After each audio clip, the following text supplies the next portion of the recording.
હજી મારે બીજો ત્રીજો જ દિવસ છે હું કેનેડાથી આવી છું. હું ત્યાંના કેટલાય છોકરા છોકરીઓને પર્સનલી મળીને આવી છું, કારણ કે ત્યાં સેટરડે સન્ડે કાર્યક્રમો હોય, બાકીના દિવસો તમે ફ્રીમાં હો. ત્યારે કેટલાય મા બાપોએ ફોન કરીને કીધું છે કે બેન, મારા દીકરાને સહેજ મળો ને, બોલતો નથી. મારી દીકરીને પૂછી જુઓ ને, કંઈક છુપાવતી હોય ને એવું લાગે છે.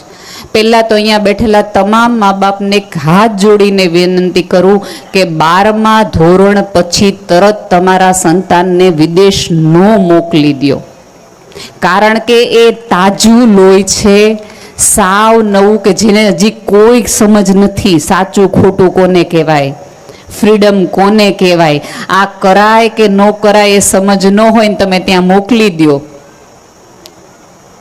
અને સરસ મજાનું ખુલ્લું વાતાવરણ જોવે, સિગરેટના ધુમાડા જોવે, ડ્રગ્સના રવાડા જોવે, આઈફોનની જલસા જોવે, નાઇટ પાર્ટી જોવે, અને ઓલા 12 સાયન્સ સુધી ઓલા દબાવીને જે સ્પ્રિંગ રાખી હોય, કોલેજ કરચલ જીવવાની ઈચ્છા થતી હોય, એને કરવું છે એવું નથી, પણ એ વાતાવરણ એવું થઈ જાય છે. એના બદલે ગ્રેજ્યુએશન થઈ ગયું હોય તો એ બાળક મેચ્યોર થોડુંક થઈ ગયું હોય, એને થોડીક સમજ થઈ ગઈ હોય, પોતાની જાતને એને સ્ટ્રીમલાઇન કરી હોય. અને બીજી એક મોટી લોકો આપણે બધા ફરિયાદી કરે કે ન્યા જોઈને બેન છે ને 18 કલાક કામ કરે, ન્યા કચરા પોતા કરે, ન્યા રસોઈ કરે, પણ અહીંયા એકેય કામ ન કરે. શું કામ ન કરે? એની માટે આપણો સમાજ જ જવાબદાર છે. ત્યાંથી આટલું કરી અને ડોલર લાવે તો આપણે એમ કે વાહ વાહ, કેનેડાથી આવ્યો, કેનેડાથી અમેરિકાથી આવ્યો. એનો એ વ્યક્તિ ધારો કે એન્જિનિયર હોય, ગ્રેજ્યુએશન હોય, MBA કર્યું હોય અને બીજી કોઈ નોકરી કરતી હોય, અથવા તો અહીંયા માનો કે ત્યાં એ શોપમાં કામ કરતો હોય ને અહીંયા કોઈ કરિયાણાવાળાની દુકાને બાપુજીને ત્યાં કામ કરતો હોય, તો આપણે જ બધા કહીએ આ હું ભણ્યા, લ્યો MBA કર્યું તે કરિયાણાની દુકાને બેહવું પડે, આવા ભણાય જ નહીં. એટલે હું છોકરા સાંભળવા હટો અહીંયા રહીએ. આમાં સમાજ જવાબદાર છે, છોકરા જરાય જવાબદાર નથી વિદેશ વયા જવા માટે. એક વસ્તુ યાદ રાખજો, આ તો ટિકટોક જનરેશન છે, તમારી ટકટક સાંભળવા માટે સામે રહે જ નહીં. માતા પિતા તરીકે તમારી જવાબદારી છે કે સંતાનને ટેકો કરો, ટીકા નહીં.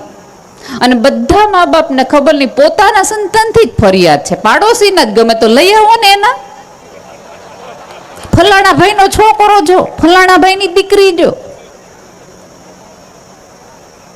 ક્યારેક તમારા સંતાનને પણ બેસાડીને કયો, કારણ કે તમે અહીંથી જ્યારે મોકલી દો છો ત્યારે એને ભયંકર એકલતામાં સાચવવાનું હોય, જીવવાનું હોય, ત્યારે તમારા બોલેલા વાક્યો એને વાગ્યા જ રાખે અને પછી તે એકલતામાં સુસાઇડ કરે છે, ડ્રગ્સના રવાડે જાય છે, બીજા વ્યસનના રવાડે જાય છે, કારણ કે એને એની અંદર કશુંક છે એવું કહેવાવાળા માતા પિતાએ એને કોઈ દી કીધું જ નહીં. આપણે એક એવી પેઢીમાં જન્મ લીધા છે કે બાળકોને એમ કહો ને કે તારાથી આ નહીં થાય, તારાથી આ નહીં થાય, તો જ કરે. આ એવા નથી, આખું બદલાઈ ગયેલું વર્ઝન છે. આને તમે એમ કહો ને તારા નહીં થાય, હા મેં આ તો નહીં થાય, લ્યો એ આપણે હતા ના, હેનું નહીં કે નીકળી જતા હતા. આ નીકળી જાય એમાંથી મી નહીં, તમને કાઢી મૂકે એમાંથી છે. અને સંતાનોને મારી એક નમ્ર વિનંતી છે કે તમને જો મા બાપના પૈસાઓ, મા બાપની પ્રોપર્ટી, મા બાપની આબરૂ, મા બાપની સત્તામાંથી લાભ લેવાની ઈચ્છા થતી હોય તો મા બાપના થોડાક આવા મેણા ટોળામાંય તમારી જવાબદારી છે. તમે એમ કહો કે મારે ડાબી આંખ જોઈને જમણી ન જોઈ, એમ ન હાલે. એકની સાથે એક ફ્રી જોઈ, ગુલાબારે કાંટા આવે, કા ઓલામાંય વટ રખાય, એ નથી જોતું. પપ્પા નહીં જોયું, મારા જોડે જઈશ. તા તો રોતા રોતા આપણે કે તમારી હાટું આટલું ન કરું, ફલાણા કાકાએ કેટલું કર્યું એના છોકરા હાટું. પાડોશીના બાપુજીના ઉદાહરણ દઈએ આપણે. અને ત્યાં તરત મમ્મી રોતી રોતી જાય પપ્પા પાસે. પપ્પાને ખબર હોય કે આ નથી જવા જેવું, અને જે અહીંયા ન ભણ્યા હોય એ ન્યા હું ભણવાના એલાવ. પિતાને ખબર હોય કે ઘરની બહાર નીકળો ત્યારે કેટલી સમસ્યાઓ, કેટલી તકલીફ અને મૂંઝવણ આવતી હોય છે, એટલા માટે પિતા ક્યાંક આનાકાની કરતા હોય છે ત્યારે મમ્મી તરત જ પેલું બ્રહ્માસ્ત્ર કાઢે, રોવાનું. એકનો એક દીકરો છે, તમે એટલું ન કર્યું, આટલું મોટું ઊભું હે નહીં હાટું કર્યું છે, આટલું ન કર્યું કે તમારે તો છૂટતું જ નથી. એને ઘણું છૂટે છે, અહીંયા વળગેલું છે ને એટલે એને ખબર છે. પુરુષનો નકાર છે ને બહેનો, હંમેશા જગતની આવી પીડાના આધારે આવતો હોય છે, કારણ કે એ ઈચ્છે છે કે જે તકલીફ ને પીડા મને થઈ નહીં, મારા સંતાનને ન થાય ને, એટલા માટે પિતા હંમેશા કકડાટ કરતો હોય છે. અને તમે હોસ્ટેલમાં જાઓ, ક્યાંક બહાર જાઓ ને, ત્યારે માની મહેનત સમજાય અને પિતાનો કકડાટ સમજાય. જ્યારે પહેલા જ દિવસે તમારો બોસ તમને ગેટ લોસ્ટ કે, ત્યારે સમજાય કે ઓલું પપ્પાનું વાળું સાંભળી લીધું હોત ને તો વાંધો ન આવત. એટલે જ્યારે તમારા પતિ કે એના પિતા કોઈક ના પાડે છે તો એના નામાં સપોર્ટ આપો અને સાથે કહો કે બેટા પપ્પા કહે છે તો તું સાંભળતો ખરો. પણ આપણે ઓલું નાનપણથી તકલીફ ઉછેરમાં કઈ થઈ છે ખબર છે? બાળક સાવ નાનો એવો હોય ને એટલે મમ્મી પપ્પા પૂછે તને પપ્પા ગમે કે મમ્મી? એટલે છોકરાને એમ થાય કે ઓકે બેમાંથી એક જ ગમવા જોઈએ, બે તો ગમે એવા છે ને, એ એકબીજાને નથી ગમતા, મને ક્યાંક બે ગમે. બરાબર? આ સવાલ જ ખોટો છે કે તને મમ્મી ગમે કે પપ્પા ગમે. એટલે છોકરાને સમજાઈ જાય કે ઓકે આ ભાજપ કોંગ્રેસની સરકાર છે જેમાં ગઠબંધન શક્ય જ નથી, એટલે આપણે રાજ કરવાનું થાય છે. અને પપ્પાને તો એઝ એ ફાઇનાન્સર આપણે રાખ્યા હોય ને એમ ડ્યુટી ઉપર કરાવડાવીએ. કા પપ્પાએ પૈસા આપવાનો હોય, કા પપ્પાને ખીજાવાનો હોય. મમ્મી દર 3 વાક્ય તાર પપ્પાને કહી દઈશો, તાર પપ્પાને કહી દઈશો.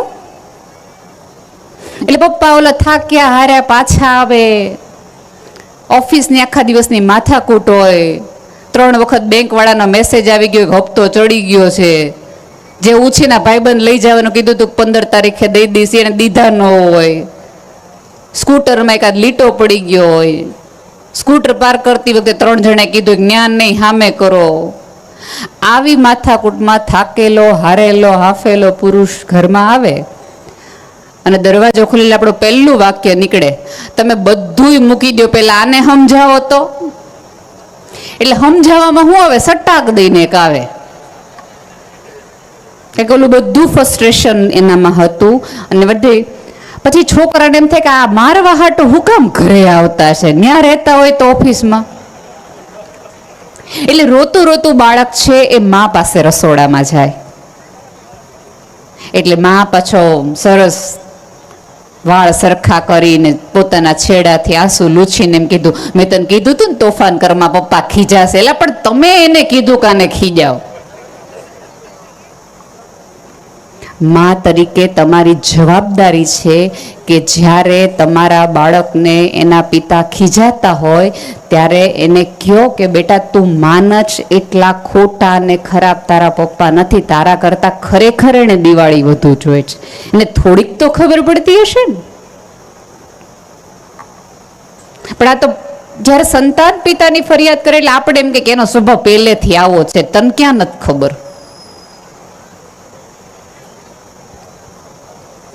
મેં અનેક વાર કેટલા એવા પિતાઓ જોયા છે કે જ્યારે સંતાન માની ફરિયાદ પિતા પાસે કરે ને ત્યારે પિતા એમ કે તારે કહેવાની જરૂર નથી હો, એ તારે માં થાય છે.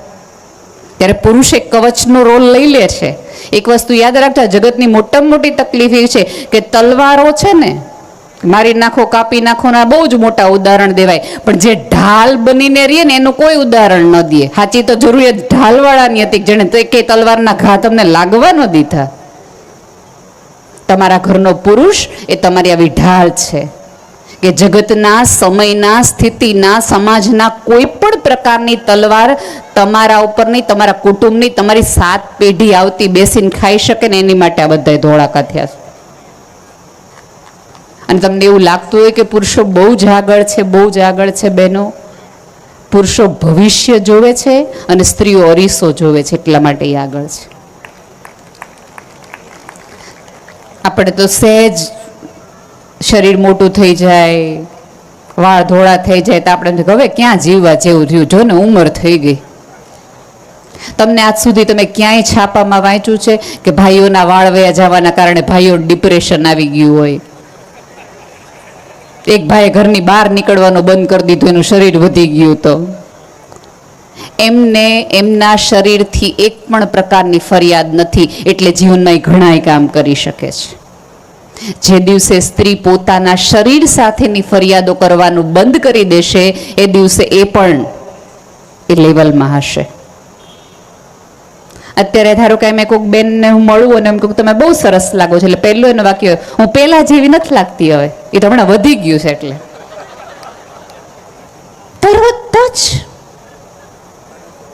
તરત જ જવાબ આપી દેવાનો. થોડુંક તમારી જાત ઉપર તમે ગર્વ લેતા થાવ. તમે શું કરો છો, તમે જે 24 કલાકમાં 48 કલાકનું કામ કરો છો, એક સાથે સ્ત્રીઓને 2 નહીં 18 આંખો છે, 1000 હાથ છે, અનેક વાર. મેં તો અહીંયા બેઠેલા ભાઈઓને પણ એક નમ્ર વિનંતી છે કે જ્યારે જ્યારે તમે બેફામ રીતે સ્ત્રીઓને એવું કહી દો છો કે તને ન ખબર પડે, તો ભૂલી જજો કે અમને ન ખબર પડે. તમે ઘરેથી આવો, ઓફિસેથી આવો ને તમારું મોઢું ન જોયું હોય ને, તમારા દરવાજાના ભટકાવાના અવાજ ઉપરથી છોકરાને કહી દે હગે વગે થઈ જાય, મૂડમાં નથી, દરવાજો એમ ભટકાયડો છે. જો એ અમને ખબર પડી જતી હોય તો અમને ખબર જ પડી જાય કે તમારા મનમાં શું છે. 3 મહિનાનું બાળક રડે ને કે 3 દિવસનું બાળક રડે ને, તો એ નવી બનેલી માને ખબર પડી જાય કે બાળકને પેટમાં દુખે છે એટલે રડે છે કે બાળક ભૂખ્યું છે એટલે રડે. એટલા બાળકના અમને આવલ જવન ખબર પડી જતા હોય તો તમે તો 40, 45, 60 નાથી. અમને ન ખબર પડે કે તમે 3 વખત પડખા ફેરવો તો શું તકલીફ હશે? પડે જ. થોડુંક કહેવાનું રાખો. જે પાત્રએ તમને અહીં સુધી પહોંચાડ્યા છે એમાં એની જવાબદારી એટલી જ છે. એક વખત એક મારે કાર્યક્રમમાં જમા થયું, એક ભાઈનો સન્માન સમારંભ હતો અને એના સન્માન સમારંભમાં બધા જ એવું વારાઘડીએ રઘુવીરભાઈ બોલ્યા કરતા હતા કે આ સાહેબ એવા છે કે હંમેશા ટાઈમસર જ ઓફિસ આવે, આ સાહેબ એવા છે કે હંમેશા ટાઈમસર ઓફિસ આવે. સાહેબના બહુ જ ટાઈમસર આવવાના વખાણ થયા. એટલે મેં કીધું હવે આ સાહેબના વાઈફના વખાણ કરો કે જેણે હંમેશા રસોઈ, ટિફિન ને કપડાં રેડી રાખ્યા કે સાહેબ ટાઈમસર ઓફિસ આવી શકે. તમે જે સંતાનોને અમેરિકા, લંડન, UK, ઓસ્ટ્રેલિયા મોકલો છો, એ સંતાનને તમે તૈયાર કર્યા છે એનો ગર્વ લ્યો, એનો મુંજારો તમારા ચહેરા પર ન રાખો. પૂરા ગર્વથી કયો. અમારા જેવી સ્ત્રીઓ તમને પૂછે ને કે શું કરો છો, ત્યારે યાદી આપો કે આટલું આટલું આટલું આટલું બેન કર્યું છે. અત્યારે મોટામાં મોટી તકલીફ એ છે કે 4 સ્ત્રીઓ નોકરી કરે એટલે ઘરમાં રહેતી બધી સ્ત્રીઓને એમ કે તમને ઘરમાં કેમ ગમે? ત્યારે બહુ પ્રેમથી કહેવાય કે બેન ઘરમાં હું સવારે છે ને રસોઈવાળા બેન હોઉં, ફાઇનાન્સર હોઉં, મારા સાસુની હું નર્સ હોઉં, મારા દીકરાની હું કાઉન્સિલર હોઉં, મારા સસરાની હું ડૉક્ટર હોઉં, મારા પાડોશીવાળા બેન છે એની બેનપણી હોઉં. આવા કેટલાય રોલ મારે દિવસ પડે જ્યાં રાખવાના હોય. પણ જે સભ્યતા સ્ત્રીનું સન્માન કરવાનું ચૂકી જાય છે એ સભ્યતા બહુ લાંબુ ટકતી નથી. અને પૂરી જવાબદારીપૂર્વક વાક્ય કહું છું કે જો તમે ઉંબરાવાળીને રાજી ન કરો તો કોઈ ડુંગરાવાળી તમારાથી રાજી થાય એવું બને નહીં. ગમે એટલી માતાજીની જય બોલાવો અને પછી અમને અહીંયા લ્યો પગે, એનાથી કંઈ ફેર ન પડે. 2 પેરેલલ થાય. સાહેબ જે સામે છે એની માટે નથી વંદન, તો ઓલું દેખાતી એ નથી માતાજી. એ આના સ્વરૂપે જ આવીને ઊભી રહે છે. તમને પીરસે છે ત્યારે અન્નપૂર્ણાના સ્વરૂપે આવે છે. તમારું ધન સાચવે છે અને તમને ખબર છે, મોદી સાહેબને ખબર હતી કે આ બધી ગૃહલક્ષ્મીઓ છે. તમે દીધા હતા 500, નીકળ્યા હતા 5-5 હજારના બંડલો, યાદ છે ને બધાએ? એટલે તમારી લક્ષ્મીને પણ સવાઈ કરી દે છે. એટલે તમે જે દેવીના, અને આમાં એવું છે કે અમારા અંદર તો બધા જ પ્રકારની દેવીનો વાસ છે. સફેદ ફૂલ આપશો, તમારી અંદરથી સરસ્વતી પ્રગટશે અને અમે મીઠાશથી તમારી સાથે વાત કરશું. સરસ રીતે પૂજા કરશો, સરસ રીતે બોલાવશો, થોડુંક સન્માન આપશો. મેં તો અનેક વાર કીધું છે કે સ્ત્રીને તમે જે આપો ને એ સવાયું કરીને આપે. ધરતીને તમે મુઠ્ઠી અનાજ આપો, આપી દો ને ભાઈ, પાણી હટો બાંધે બેનો. આપણે અત્યારે ભાજપની સરકાર છે, ક્યાં પાણીના વાંધા છે?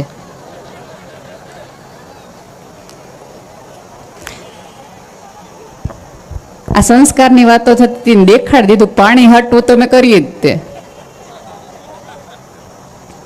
શું બહેનોને તમે જે આપો એ ડબલ કરીને આપે.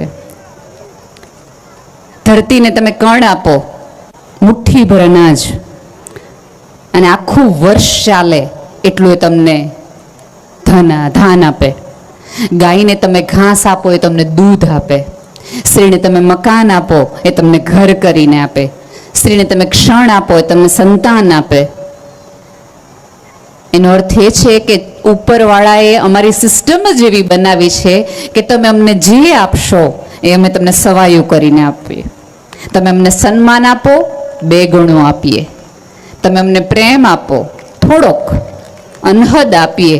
પણ તમે ગુસ્સો કરો એ ડબલ આપીએ. કારણ કે તમારે જે જોતો હોય તમારે અમને દેવું. બધા જ પ્રકારની દેવીઓનો મારી અંદર વાસ છે. તમારે જે દેવીના દર્શન કરવા હોય એ પ્રમાણે અમારે વ્યવહાર કરવો. મા કાળી અમારી અંદરથી જ પ્રગટે, બધા જ પ્રકારનું પ્રગટે. જ્યારે વાતો સ્ત્રીના સન્માનની, પુરુષની આવડતની, આ બંને ભેગા થાય ને તો જ સમાજ સ્વસ્થ બને. તમારા સંતાનો ઈચ્છતા હોય કે બહાર ન જાય તો એને ઘરમાં રહેવું ગમવું જોઈએ, એવું વાતાવરણ તમારે બનાવવું જોઈએ. એમને શું કામ વિદેશ વધુ જવું ગમે છે? કારણ કે ત્યાંનું ઘરનું વાતાવરણ એવું છે, થોડી ફ્રીડમ એવી છે. તો આપણે થોડીક આપીએ એમને, થોડીક એમની વિચારધારા પ્રમાણે જીવવાનો પ્રયાસ કરીએ. થોડુંક કે એમ પણ કહીએ, 2 વખત એમની યારે પીઝા ખાધા હશે ને તો એ 4થી વખત તમારી યાર રોટલો ખાશે. પણ પહેલી પીઝા લીધો એ ભેગો જ કકડાટ શરૂ કર્યો ને તે નક્કી કરશે કે આની સામે સાંભળવાનું થતું જ નથી, આની આગળ જવાનું કરતું નથી. એટલે તમે જુઓ, જ્યારે વિદેશ જાય છે ત્યારે મહિનાઓ સુધી કોમ્યુનિકેશન ઓછું રાખે છે. કારણ કે અહીંયા આવી ગયા હોય આપણી સલાહોથી. અને આપણે વિચારધારા એવી કરી નાખી. અને એમાંય આપણો વાંક એ છે કે જેટલી શ્રદ્ધા એમને ગૂગલ પર છે એટલી દાદાજી પર નથી. કારણ કે જ્યારે દાદા દાદી આપણા ઘરમાં વૃદ્ધ હોય એની સાથે આપણે વ્યવહાર એવો કરીએ છીએ એટલે સંતાનોને એમ થાય છે કે ઓકે, જ્યારે માણસને વાળ ધોળા આવે, કરચલીઓ પડે પછી નકામો થઈ જાય છે. કારણ કે આપણે બિહેવ એવું કરીએ છીએ. એક વખત મને ખબર નથી તમારે ત્યાં અહીંયા લગ્નની કેવી સમસ્યાઓ છે, અમારી સાઈડ તો છે. હું તો ઘણી વાર કહું છું કે પહેલાં છોકરાઓને રમતા હોય ત્યારે પૂછીએ ને કે બેટા મામાનું ઘર ક્યાં, તો એમ કે અમરેલી, જુનાગઢ, ભાવનગર, માણાવદર એવું બધું. પણ અત્યારે પૂછો તો કે દાણોદ, મધ્યપ્રદેશ ને યુપી ને એ બધું. મામાના ઘરો બદલાઈ ગયા, આખી સભ્યતા બદલાઈ ગઈ, એટલી અઘરું થઈ ગયું છે. એટલે આવી રીતે એક છોકરાના લગ્ન જ નહોતા થતા. માંડ એક ભાઈ રાજી થયા, દેવા હાટું દીકરી દીધી કે. પણ કે અમારી એક શરત છે, તમારે જાન લઈને આવવાની, પણ જાનમાં એક પણ વૃદ્ધને તમારે નહીં લાવવાનું.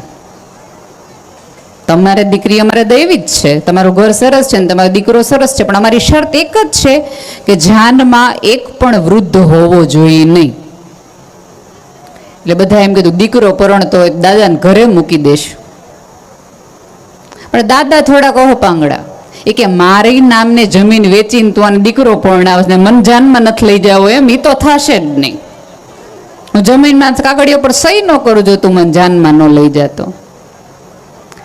જમીન વેચે તો જ વહુ આવે એમ હતી, અને દાદાને જાનમાં લઈ જવાય એમ હતા નહીં. એટલે પછી એકાદ શિક્ષક હશે ત્યાં, એણે કીધું કે એક કામ કરો, દાદાને હંતાઈને લઈ જાઓ અને એને કહેશું કે તમે હંતાઈને જાન જોયા રાખજો, લગ્ન જોયા રાખજો, બહાર ન નીકળતા. દાદા કે વાંધો નહીં, પણ લઈ જવો પડશે કે. જાન લીલા તોરણે ગઈ, સરસ વેવાઈ આગતા સ્વાગતા કરીને, સોડા આપીને, પાણી આપીને, ચા આપીને, બધાને હાર તોરા કર્યા ને બધું. અને થોડી થોડી વાર પૂછો, કોઈ વૃદ્ધને લાવ્યા નથી ને, વૃદ્ધને લાવ્યા નથી ને? બધા કે ના ના, જો તમને ક્યાંય દેખાય, બધા દેખાય, બધા હેરડાઈ વાળા, જો કોઈ દેખાય, બધા દે, તો વાંધો નહીં, તો વાંધો નહીં.